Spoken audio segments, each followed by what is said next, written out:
Next up, we have a great panel, a great team up. We talked about earlier about anonymity in voting and anonymity in general and in governance. And there are also another two things that are very, very important when it comes to governance. Anonymity, delegation, and security. So here we have Voshy from Blast Control, GigaChat, Skrillah, Roberto from Neodyme, and Swen. Welcome back to the stage, guys.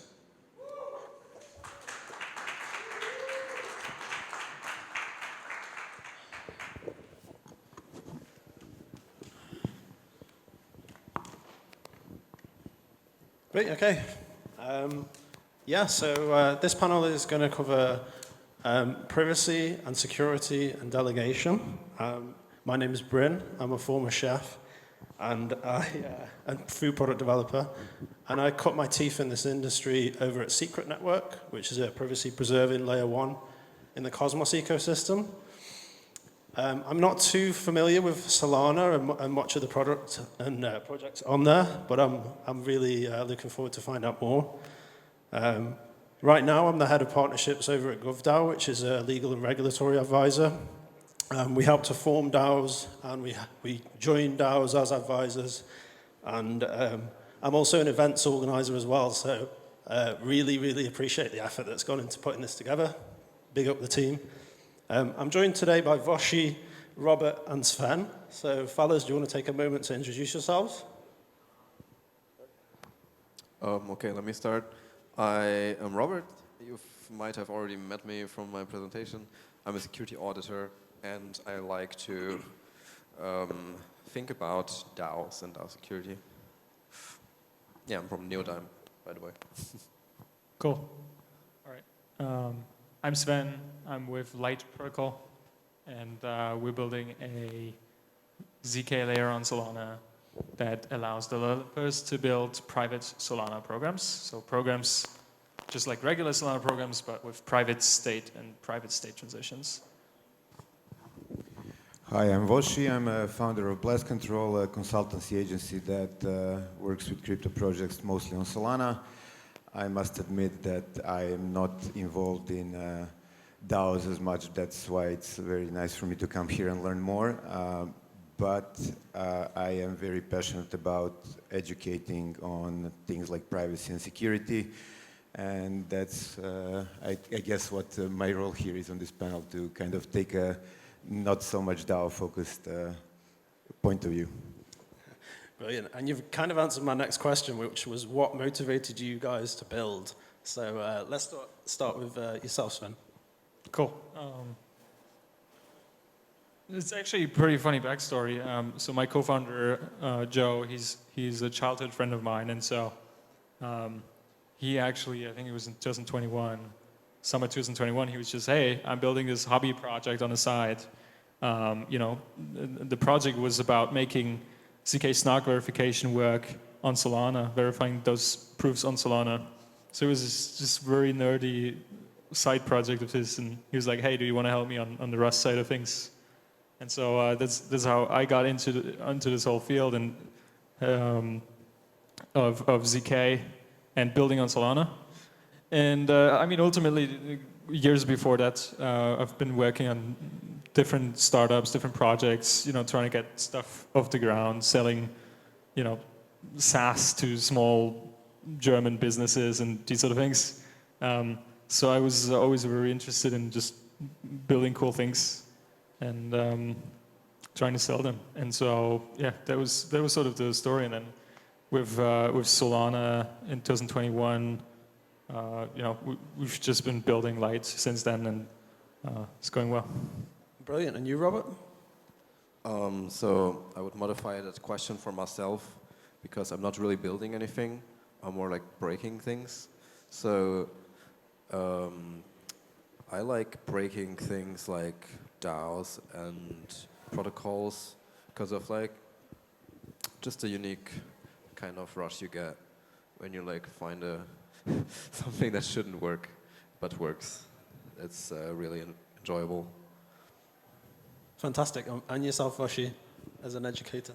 Well, the the thing that motivated me most to build on Solana is how amazed I was when I learned how different things are compared to every previous experience that I had with blockchain. I was working for 13 years in the gaming industry. I was kind of, knew about crypto, tried it, but Solana was the first time when I went like, okay, wow, this actually is a usable thing for, and for masses. And since that moment, which was like late 2020, early 2021, I had this feeling of I want to learn more and I want to do more and try to kind of help this get to where I think it can. And for 3 years now, that feeling didn't stop. And so I'm always trying to find ways how I can add value in any way, be it building something with my team or helping others achieve something. Nice, nice. Okay, let's start with some naughty stuff then. So, Robert, as a security auditor, what's the craziest DAO exploit you've ever seen? And if you could go back in time and advise them on how to avoid it, what would you do? So, I think there's maybe two answers. The first one is actually like one of the first and biggest hacks in crypto altogether was the DAO hack. Was the DAO hack, which was like the huge controversy within the Ethereum ecosystem. So the DAO was like a DAO that got founded like 2016, a long time ago in crypto terms, and it held like I looked it up, 14% of all of Ethereum at that point, which is a shit ton of money. It was like 150 million in that time frame. That was so much for a crypto protocol. And essentially someone found a loophole there that I think it was like a re-entrancy bug that you could like steal tokens from the DAO. And yeah, the problem is if I would have known about this bug before, there's this funny dilemma that you can't really fix it that easily because you're like, you notice the bug and you're like, okay, there's this bug. We have to fix it. So we're gonna upgrade the contract, we're gonna change the code, but to approve this and maybe transfer funds to the new contract, you would have to tell people that there is maybe an issue. And maybe you have this new contract and then you like have the code of the new contract and the code of the old contract, and then people can diff it and see what's the difference and notice there is the bug. So you don't want to make the bug public, but you want to tell people that there's something wrong with the contract. That's really a hard problem in crypto. So what you would actually do is you would maybe try to white hat exploit the contract and steal all the tokens yourself and then return them after you fix the contract. That's something that happened before in crypto, and like also during the DAO hack, people started to counter hack some funds, and some funds got recovered. But like essentially, this led to Ethereum being forked, hard forked. So it was a whole crazy thing. And the second answer I wanted to give is like for the Synthetify DAO hack, for example. Just wanted to give a Solana-related answer. If you would have known about it earlier, that this DAO exists, in this case, you could have easily fixed it just by telling the devs. Hack it yourself. I love that. That's one way of avoiding to appear on rec.news, right? Yeah, definitely. Okay, let's move on then. How do privacy solutions reduce the attack surface for DAO exploits and hacks? And we'll start over with Sven for this one, because you're working on a privacy protocol. Okay, so I think there's a lot of directions you could go into answering that question. I'll just name one thing, which is that if you think about governance and you think about privacy there, like one thing you can do is you can have confidential voting.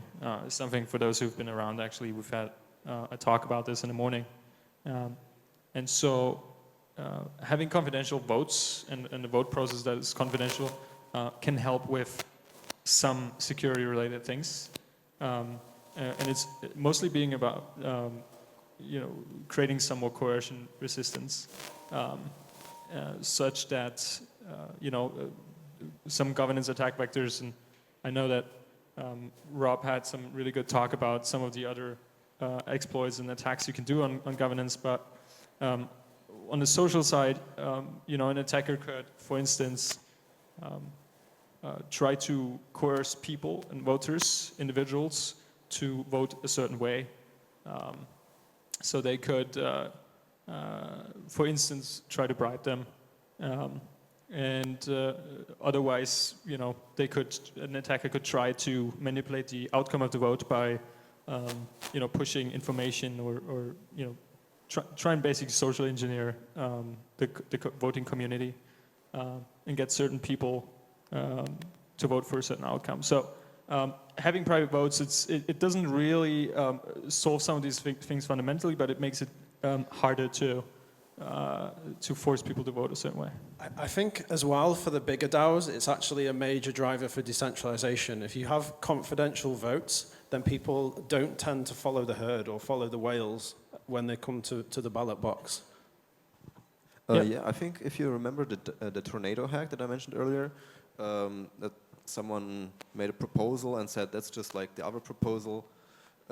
Maybe if votes would have been hidden, then people wouldn't be so lemmingy, like just see, oh, everyone seems to agree with this proposal, so I'll also vote yes. So maybe that was part of what happened. So having confidential votes really helps with reducing people just like going on the bandwagon like everyone else is voting and maybe try to think for themselves a bit more. So I think like private DAOs can help also reduce DAOs being noticed so easily to be vulnerable. So you could have a DAO that's like where not as many people are maybe participating and this could be abused by someone, but maybe if it's a private DAO in some way, maybe this wouldn't be necessarily noticed by an attacker. But on the other hand, I think private DAOs could also help an attacker in some way by like concealing that someone has accumulated a huge stake or something, and they try to attack it and no one notices that an attack is going on right now because it's hidden. So it could go both ways, I think. I have a question about this topic as a DAO noob. So you said confidential voting and then used an example where you have a feeling everybody was like lemmings just confirming the vote. And I now have an honest question for you. Like, is that a problem that requires a technical solution?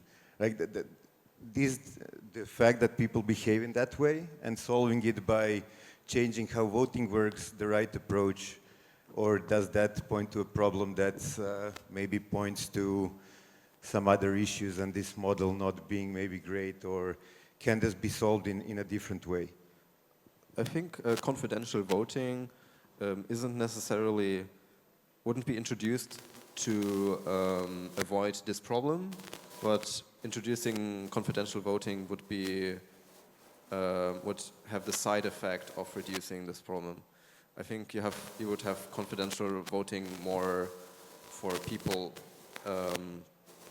for votes to imitate like a classical voting system, like you don't maybe want to know or want to let people know which party you're voting for in politics, right? Well, so don't get me wrong. I'm not asking to, like, I guess confidential voting has other benefits. It was more about, do we think this problem has different solutions? We are at a DAO conference and then, like... If I may, I think the whole stack has to be private. Your payroll as well is very, very important. If people can link your DAO identity to your real identity. We had a terrible experience with a secret agency where one of our contributors in the developing world was targeted by the local police because they found out that he was a member of a DAO and receiving crypto. So just being able to protect the contributors as well is a massive, massive use case for privacy.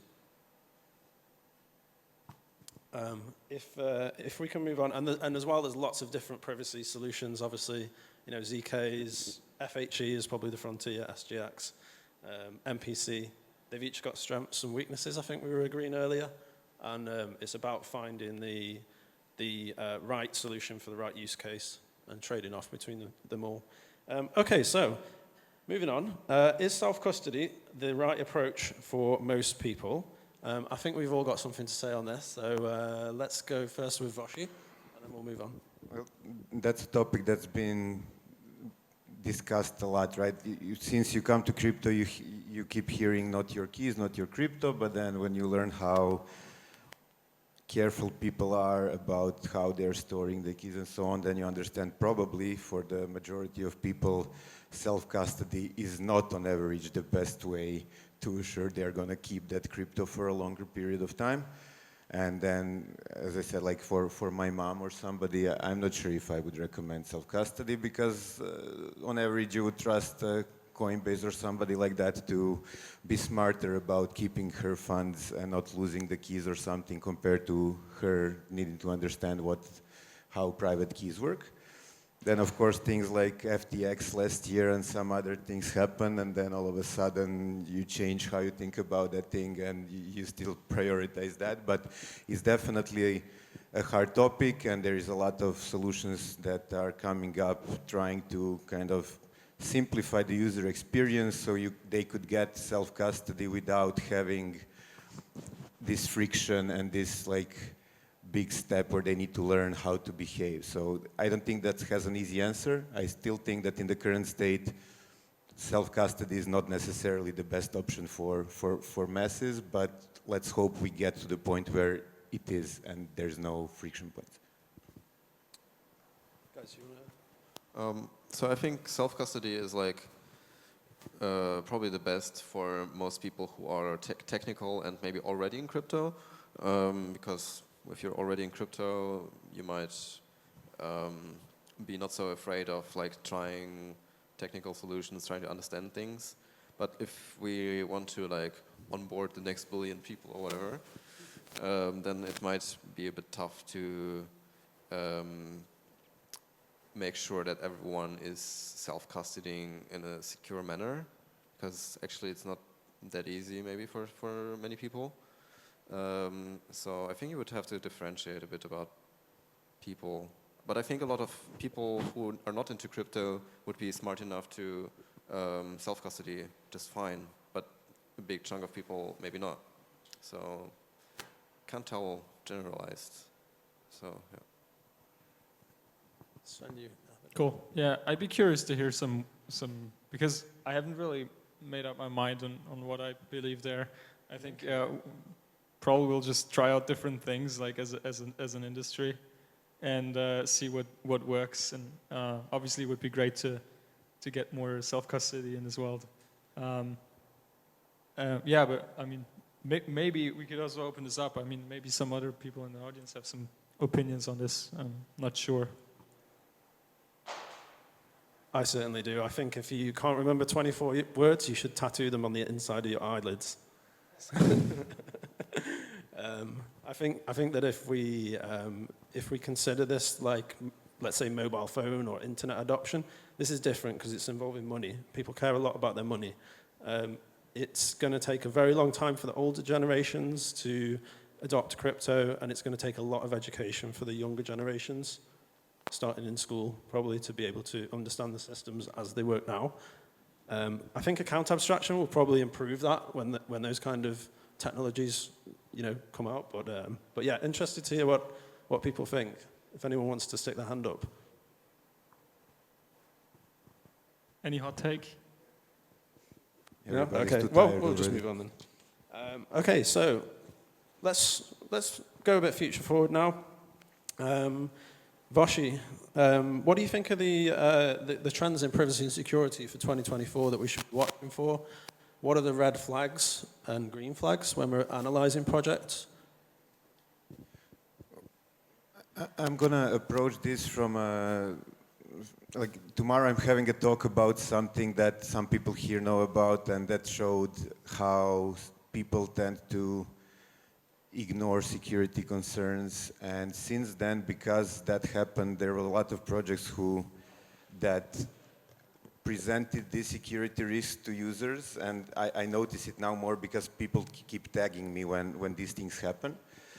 And sadly, I did not see in the last 3 years that I've been around that those things that I'm concerned about the most, which is project not really caring too much about doing what's best for user security and privacy, I didn't see that we took a step forward in that direction.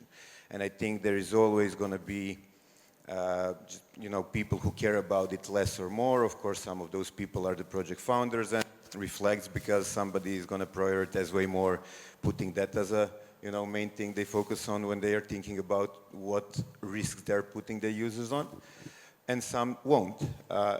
I think what's most important is to educate people to start recognizing these things and care a bit more about that, right? Like not giving up permissions to their accounts, not connecting things to things like that are not clearly displayed, doing transactions that are not easily readable or understandable. And there's a lot of things that projects could do to make sure their users feel more safe, and I think that's something we should all together work on. So like when you're asking me for green and red flags about projects, that's the thing that I kind of notice right away, right? Like it's easy to see if there is any kind of connecting with social media accounts or wallets or any kind, wherever you're asking user to give you any data or anything, how they approach it, how they handle it, how careful they are with that, you can easily see how much they will on average care long term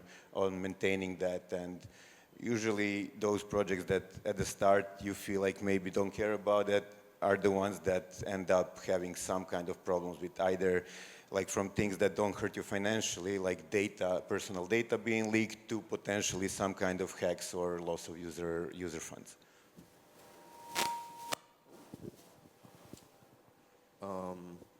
Yeah, so I'm not sure about any like big trends about 2024. I can't really look into the future, but I can give you some green red flags for protocols. So I think today, like Lifinity had a problem. They like a pool got drained because like some Oracle response wasn't parsed correctly, and I think like one of our team members looked shortly at Lifinity and was like, okay, they have no,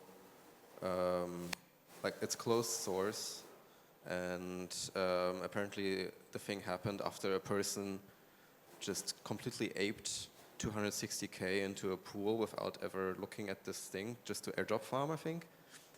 And I think this is something that's gonna happen more and more, that people start aping stuff around. And I think aping stuff into things that like they don't know anything about, essentially. Apparently was like a person who wasn't really in the ecosystem. So I think you should look for projects that are firstly open source. You know what you are putting your money in. Best of all, maybe the program is verified. You can really verify what's on chain to what is claimed to be on chain. Then there's a security contact as a security TXT. All these basic things, and the upgrade authority is not a hot wallet, but a cold wallet or a DAO or a multi-sig. So all these basics should be in place. And if it looks like a project that's just rushed without any security in mind, then I think that's a big red flag to me. Cool, yeah. Very, very much agree with that as well. I think the single best thing we, as protocols on Solana specifically, I mean, I think about Solana all the time, but it applies to all different blockchains, I think, in principle. I think the single best thing we can do as protocols is to not get hacked, or at least try to not get hacked, and not get exploited if it's related to, DeFi protocols. And I think that putting extra emphasis on those elements, even if that sometimes means moving at a slightly slower pace than maybe other projects that are more rushed. I think that still is a huge net positive, and I think, and I hope that we'll see protocols on Solana take that very seriously and continue to do so, even as sort of with looming bull market, one could say, around the corner, even as the signal-to-noise ratio like drastically sinks with regards to not only the people in this sort of the consumers and airdrop farmers, et cetera, but also the protocols building and protocols coming and joining the space. So yeah, I really hope to see zero exploits in the future. Nice. Yeah, from my perspective, with GovDAO, obviously we're quite legal, regulatory focused. There is a lot of changes coming over the next, couple of years. I would say a red flag is when a project can't give you a good answer about upcoming regulation that might apply to them. And probably a green flag is when they give you a really long and boring answer about it. Yeah, and I also think on a more positive note that the real world assets and tokens tied to real businesses are going to drive the next bull run. Okay, we have, I think we have a couple of minutes left, right? So if anyone wants to ask a question, then just stick your hand up. Okay, we have someone at the back over there. There's a mic coming over to you. Thank you. Can I have your opinion about Swissborg, if any? It's a Swiss reliable exchange. Have you heard of it? Swissborg? Yes. What's your opinion? Yeah, I've heard of the exchange. I think I played one of their airdrop games a few years ago. Is there something that's happened recently with them, or? No, I'm just thinking of using it for storing some of my crypto because I'm starting slow and I'm not sure about getting a hardware wallet yet. I'm not that acquainted with the crypto market. Do you think that is good for starters? I personally do not, but if you come and find me afterwards, I will send you an article by a friend of mine that goes into how to set up a seed phrase for the first time. You can do it without a hardware wallet or with a hardware wallet. You can engrave it onto a piece of metal if you want. There's lots of different ways. We can talk about it after. Thank you very much. I can also recommend using maybe a Squats wallet or something for your personal use. With a multi-sig, that's like using multiple keys. Yeah. Hey guys, so my question is related to wallets and self-custody. I think one of the big hurdles for the masses, let's say, to participate in crypto is this aspect with the seed phrase. Are you guys seeing any solutions to that problem coming up in the future? Because I cannot imagine my normie friends or relatives to deal with setting up a wallet and the seed phrase. Yeah, I mean, we are going to see some changes there soon, and I think for the masses it's going to be better. I think there is one wallet that's going to come out soonish, even on Solana, where the user experience is going to be quite different, and it's going to use, depending on the OS, different things, but it will be like face scan, and then if you have it on the Apple ID, it just will work on all of your things. And it's something that I don't feel as comfortable about because nothing beats the 24 words for me and how I see it, right? And I see all the risks, but I think definitely there is ways that can work. And of course, we all know about all of these solutions with, logging in with email, creating the wallet in that way.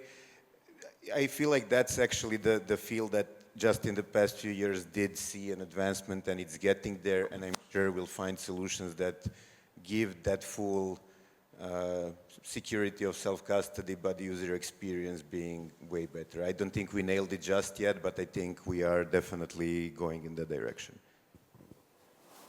Cool. Well, I think that's all we've got time for. If you have any more questions, just come and find us after the panel, and we'll be happy to answer them. Thank you, everybody. Thank you.